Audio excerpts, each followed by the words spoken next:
बिस्मिल्लाहिर्रहमानिर्रहीम। 9th class new physics के हवाले से नई वीडियो के साथ हाजिर हैं और आज हम इंशाल्लाह शुरू करने वाले हैं यूनिट 5 फोर्सेस एंड मैटर का टॉपिक 5.3 हुक्स लॉ।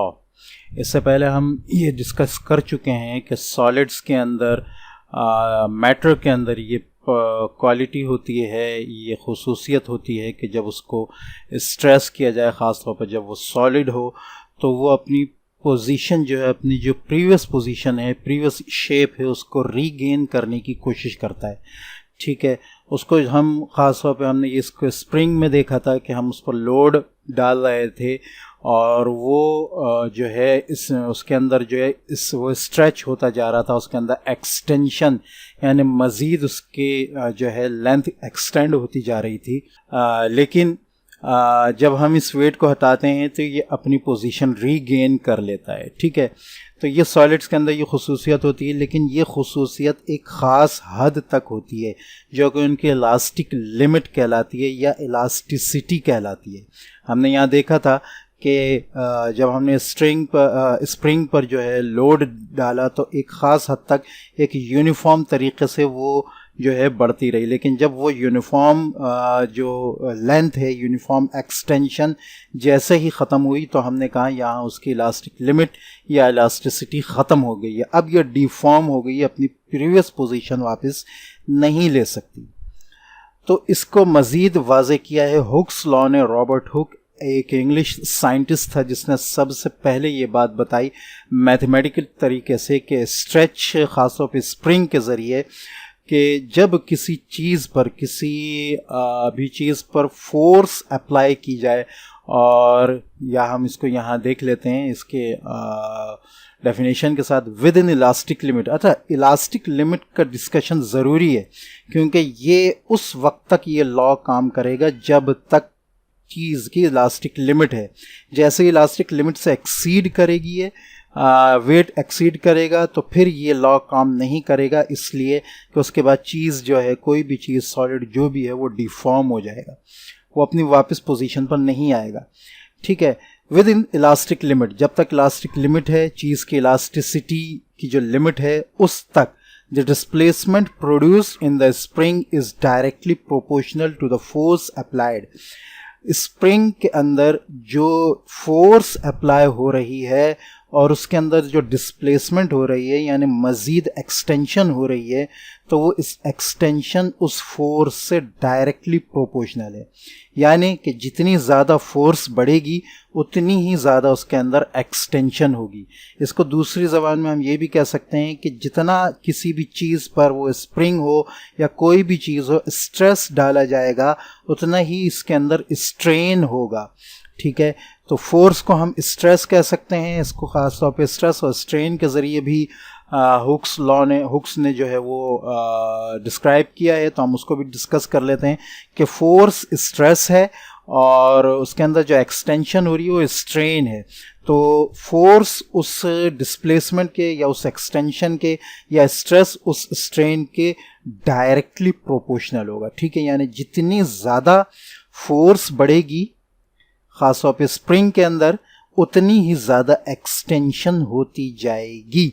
ठीक है, लेकिन ये होगी उस वक्त तक जब तक के उसकी इलास्टिक लिमिट, इलास्टिसिटी नहीं आ जाती, इलास्टिक लिमिट तक जाएगी ये। ठीक है, यहाँ इलास्टिसिटी के बारे में बताया। Elasticity is the property of body to regain its original shape. हर बॉडी जो है वो एक प्रॉपर्टी रखती है अपनी, ख़ास तौर पर सॉलिड जो है वो अपनी शेप को जो है रीगेन करने का। And size when deforming forces are removed, जब उसके ऊपर से कोई फोर्स लग रही है वो हटाई जाए तो अपनी पोजीशन प्रीवियस शेप की तरफ वापस आती है। ये क्वालिटी जो है इलास्टिसिटी कहलाती है। ठीक है, और ये किसी न किसी जगह तक लिमिटेड होती है, उससे ज़्यादा जब फोर्स लगती है तो वो चीज़ या तो डिफॉर्म हो जाती है या ब्रेक हो जाती है। ठीक है, अच्छा अब ये हमारे पास जो है प्रोपोर्शनल की पोजीशन है। ठीक है, तो इसको हम इक्वेशन में जब हम कन्वर्ट करते हैं, हमें पता है किसी भी किस्म की प्रोपोर्शन हो तो उसको जब हम इक्वेशन में कन्वर्ट करते हैं तो बीच में कांस्टेंट काम करता है।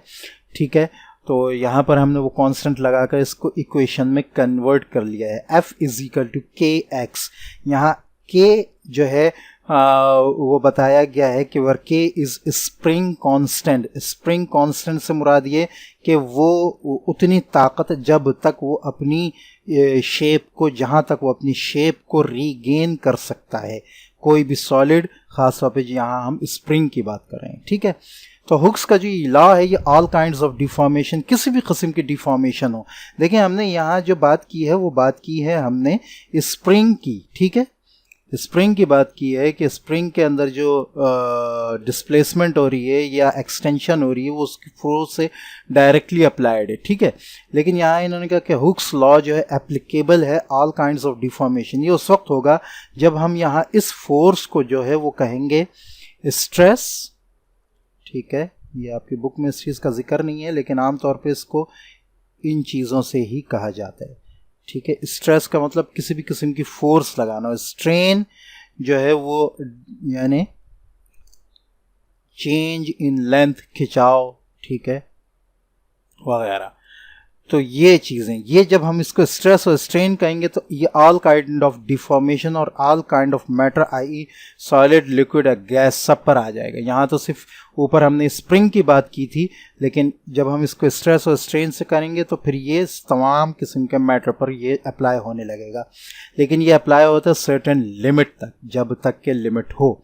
This limit tells the maximum force और स्ट्रेस, देखा ये स्ट्रेस आ गया। This limit tells the maximum force और stress that can be safely applied on a body without causing permanent deformation. ये लिमिट जो है, जो लिमिट बताई गई है, ये वो लिमिट है जो मैक्सिमम, जो बताती है मैक्सिमम फोर्स को, जो उस पर अप्लाई हो सकती है जब तक कि वो अपनी शेप को वापस ले ले उसको हटाने के बाद। लेकिन जब उससे ज़्यादा फोर्स अप्लाई हो, उससे ज़्यादा स्ट्रेस अप्लाई हो, तो फिर वो डिफॉर्म हो जाती है या ब्रेक हो जाती है, ठीक है, यानी अपनी पुरानी पोजीशन को खो देती है या टूट जाती है। In other words it is a limit. तो it is a limit within which a body recovers its original length, ठीक है। वॉल्यूम और शेप, ये वो लिमिट है कि जो उस लिमिट तक फोर्स अप्लाई हो तो फिर वो अपनी ओरिजिनल जो है शेप में वापस आ जाती है, उससे ज़्यादा अप्लाई हो तो वो डिफॉर्म हो जाती है या टूट जाती है। Beyond this limit spring deforms permanently. इससे ज़्यादा अगर फोर्स अप्लाई हो, स्ट्रेस अप्लाई हो, तो जो ये है स्प्रिंग जो है वो डिफॉर्म हो जाती है, ठीक है। अच्छा, यहाँ जो है एक चीज़ जिक्र की है, यंग्स मॉड्यूलस। आई थिंक इसको जो है आगे इन्होंने नहीं किया है डिस्क्राइब, ठीक है। अगर इसकी डिस्कशन आगे तफसीली आ जाती है तो हम उसको इंशाल्लाह ज़िक्र करेंगे, लेकिन यहाँ थोड़ा सा इसका जो है वो ले लें कि ये चीज़ क्या है आखिर। इंट्रोडक्शन इसका ले लें कि यंग मॉड्यूलस चीज़ क्या है। यंग मॉड्यूलस जो है वो असल में होता है the ratio of stress to the strain is called Young's modulus, ठीक है। जो स्ट्रेस अप्लाई किया गया है उससे जो स्ट्रेन हासिल हुआ है उसको हम यंग मॉड्यूलस कहते हैं, ठीक है। और इसमें स्ट्रेस जो होता है, स्ट्रेस असल में होता है जो प्रेशर अप्लाई हो रहा होता है, और ऊपर हम डिस्कस भी कर चुके हैं, आगे हम डिस्कस भी करेंगे कि स्ट्रेस, यानी आप यूँ कह सकते हैं कि यंग मॉड्यूलस क्या है, ये मैं यहाँ करता हूँ कि यंग मॉड्यूलस असल में है स्ट्रेस अपॉन स्ट्रेन, ठीक है, जिसको हम यहाँ कह रहे हैं फोर्स और डिस्प्लेसमेंट या एक्सटेंशन, ठीक है। ये फोर्स है, ये एक्सटेंशन है, और ये स्ट्रेस जो है, स्ट्रेस बराबर है फोर्स अपॉन एरिया के, जो कि प्रेशर भी था, हम ऊपर डिस्कस भी कर चुके हैं और आगे भी डिस्कस करेंगे, आगे प्रेशर के बारे में मज़ीद तफसील आएगी। और स्ट्रेन जो है वो है डेल्टा एल। स्ट्रेन क्या है? Delta L upon L not, या यूं कह लें कि इनिशियल लेंथ, ठीक है। इसको आप एल नॉट भी कह सकते हैं, इनिशियल लेंथ भी कह सकते हैं। स्ट्रेन जो हमें मिलता है वो होता है चेंज इन लेंथ, यानी फोर्स अप्लाई होने के बाद जो चेंज इन लेंथ हुआ है वो डिवाइड करें हम ओरिजिनल लेंथ, तो हमें स्ट्रेन मिल जाएगा। और स्ट्रेस हमें मिलेगा फोर्स अपॉन एरिया, ठीक है। और फिर जब हम इन दोनों को डिवाइड करेंगे तो हमें हासिल होगा यंग्स मॉड्यूलस, ठीक है। तो यंग्स मॉड्यूलस इसकी कोई यूनिट नहीं है, ठीक है। तो ये सिर्फ इसी तरह नंबर से बताया जाता है, ठीक है। तो ब्रास का इन्होंने 91 बताया, कॉपर का 120, माइल्ड स्टील का 210, प्लास्टिक का 0, रबर का 0.02, ठीक है।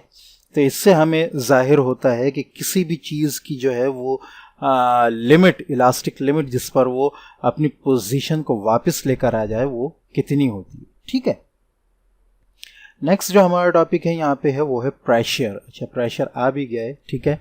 तो प्रेशर हमने ऊपर भी डिस्कस किया था आई थिंक, ठीक है। ज़रा सा इसका ऊपर जिक्र आया था, ये pressure is equal to force upon area, और यहाँ इसकी मज़ीद वजाहत है, ठीक है। तो इसको भी हम देख लेते हैं कि ये क्या कह रहे हैं यहाँ पे। यहाँ दो मिसालें दी हैं, एक पेंसिल की, ठीक है। पेंसिल का एक साइड जो है वो नोक वाला होता है और एक साइड थोड़ा सा फैला होता है। इसी तरह पेन की है, पेन का एक साइड नोक वाला होता है और एक साइड जो है फैला होता है, ठीक है। अगर हम पेंसिल को इस शेप में अपने हाथ में लें और बीच से दबाएं तो हमें अंदाज़ा हो सकता है कि हमें तकलीफ़ किस जगह ज़्यादा होगी, और यकीनन आप समझ सकते हैं कि निब वाली जगह पे हमें तकलीफ़ ज़्यादा होगी। इसी तरह पिन की अगर हम मिसाल लें, पिन को बीच में रखकर दो हाथों के, या इसी तरह उंगली ऊपर रखकर हम नीचे दूसरा हाथ या दूसरी उंगली रखकर हम इसको दबाएं तो हम अंदाज़ा कर सकते हैं कि नोक की जगह पर हमें जो है वो तकलीफ़ ज़्यादा होगी, पेनिट्रेशन ज़्यादा होगी, ठीक है। उसकी वजह क्या है? उसकी वजह यह है कि हम इस तरह दबा कर जो है प्रेशर अप्लाई कर रहे हैं, ठीक है। और प्रेशर के बारे में हमें पता है कि प्रेशर जो है वो है फोर्स अपॉन एरिया, ठीक है। तो एरिया हम जितना बढ़ाते जाएंगे प्रेशर उतना कम होता जाएगा, ठीक है। जैसा कि इक्वेशन से जाहिर हो रहा है कि डिनोमिनेटर में एरिया है, ये इन्वर्सली प्रोपोर्शनल है, तो एरिया हम जितना बढ़ाते जाएंगे प्रेशर उतना कम होता जाएगा, और एरिया हम जितना कम करेंगे प्रेशर उतना ज़्यादा होगा। तो यहाँ चूंकि एरिया कम है, जो प्रेशर हम यहाँ से अप्लाई कर रहे हैं या एरिया कम है, तो यहाँ हमें पेनिट्रेशन ज़्यादा महसूस हो रही है, फोर्स ज़्यादा महसूस हो रही है। इसी तरह यहाँ पर मिसाल है कि ये जो अंगूठा हम यहाँ से दबा रहे हैं, यहाँ से दूसरा अंगूठा हम लगा रहे हैं, तो हमें पेनिट्रेशन तकलीफ यहाँ ज़्यादा इसलिए हो रही है कि यहाँ ज़रा सी जगह है, एरिया बहुत कम है, तो प्रेशर ज़्यादा लग रहा है, ठीक है।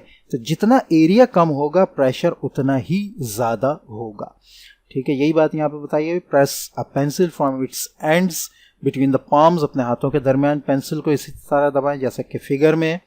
The palm pressing the tip feels more pain, ठीक है। We can push a drawing pin into a wooden board by pressing it by our thumb. हम थंब से दबाते हैं लेकिन वो थंब में नहीं घुसती बल्कि वो बोर्ड में घुस जाती है। उसकी वजह ये होती है कि उस साइड प्रेशर यानी निब की साइड, पिन की साइड प्रेशर ज़्यादा लग रहा होता है। It is the force because the force we apply on the drawing pin is confined just at a very small area under its sharp tip. यहाँ पर एरिया बहुत कम है तो यहाँ प्रेशर ज़्यादा अप्लाई हो रहा होता है। A drawing pen with a blunt tip would be very difficult to push into the board. हाँ, एक पिन जो कि आगे से उसकी नोक ना हो उसको बोर्ड में पुश करना बहुत ही ज़्यादा मुश्किल होगा, उसमें फोर्स और ज़्यादा चाहिए होगी, ठीक है। In these examples we find that the effectiveness of a small force is increase with the effective area of the force is reduce. यही चीज़ मैंने बताई कि एरिया कम करें तो फोर्स की इफेक्टिवनेस यानी प्रेशर ज़्यादा हो जाएगा। द एरिया ऑफ इफेक्टिव, ये चीज़ यहाँ तक बताई गई है। The force acting normally per unit area on the surface of body is called pressure, ठीक है। फोर्स एक्ट कर रही है एक एरिया पर यूनिट एरिया, ये हमारे पास प्रेशर होता है और यही प्रेशर का फार्मूला आ गया है, ठीक है। तो यहाँ आप समझ सकते हैं कि यहाँ असल में बात बतानी ये थी कि एरिया जितना कम होगा प्रेशर उतना ज़्यादा होगा, एरिया जितना ज़्यादा होगा प्रेशर उतना कम होगा, ठीक है।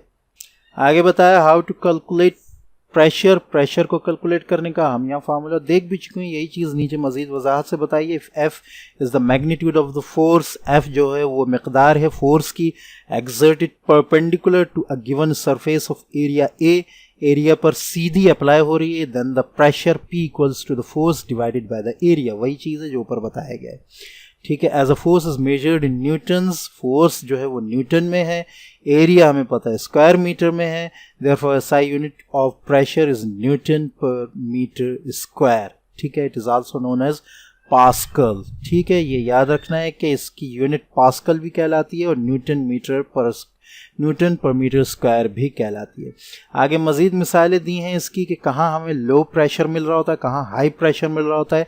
तो the pressure under the studs on the holes on the soles of football shoes is high enough to sink into the ground. Pressure, चूँकि जूते जो होते हैं फुटबॉलर्स के वो थोड़े से ऊंचे ऊंचे होते हैं, तो इसकी वजह से वो एरिया ज़्यादा दे रहे होते हैं। इस एरिया ज़्यादा देने की वजह से जो ऊपर फोर्स और प्रेशर अप्लाई हो रहा होता है वो इन जूतों को ज़मीन में धंसने नहीं देता। ठीक है, एरिया चूँकि ज़्यादा हो जाता है और उसकी वजह से जो है वो फोर्स जो ऊपर से प्रेशर जो लग रहा होता है उसकी वो जो है वो पैरों को, जूतों को धंसने नहीं देता।